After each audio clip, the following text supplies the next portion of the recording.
సనాతన ధర్మాన్ని నమ్మిన భారతదేశం ఈ రోజు ఎంతవరకు డెవలప్ అయిపోయింది? ఒక పక్క ఇస్రాయెల్ చూడండి, యునైటెడ్ స్టేట్స్ ఆఫ్ అమెరికా చూడండి, లేదా ఏ క్రిస్టియానిటీ ఆర్ ఇస్లాం కంట్రీస్ చూడండి, అవి ఎంత డెవలప్ అయినాయి.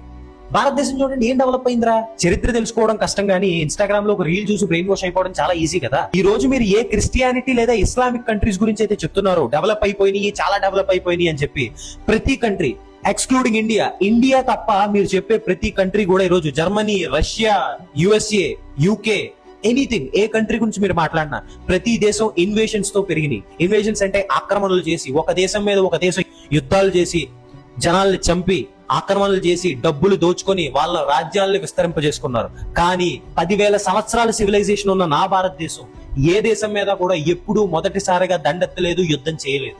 1000 సంవత్సరాలు ప్రపంచంలో ఉన్న 30 నుండి 35% జీడిపి మా దగ్గర ఉండేది.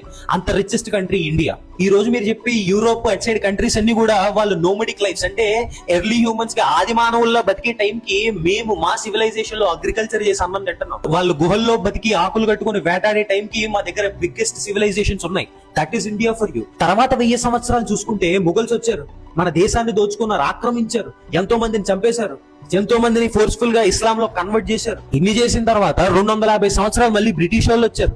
ఎస్టిమేటెడ్ గా ఈ రోజు వాల్యూలో చూస్తే బ్రిటిష్ వాళ్ళు 250 సంవత్సరాల్లో మన దగ్గర నుండి $45 ట్రిలియన్ ఆస్తిని మన దగ్గర నుండి తీసుకున్నారు. వాళ్ళు $45 ట్రిలియన్ అంటే ఈ రోజు చైనా, అమెరికా జీడిపి కూడా అంత లేవు.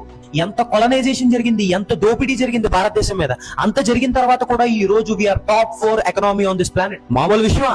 స్పేస్ లో, టెక్నాలజీలో, అన్నిట్లో కూడా దూసుకెళ్తున్నాం, అన్ని రంగాల్లో దూసుకెళ్తున్నాం. ఇదే భారతదేశం ప్లేస్ లో వేరే ఏ దేశమైనా 1000 సంవత్సరాలు ఈ దెబ్బ తింటే కోలుకోగలదా? ఈ రోజు 4th పొజిషన్ లో ఇండియా నించున్నట్టు నించోగలదా? చరిత్ర తెలుసుకోండి.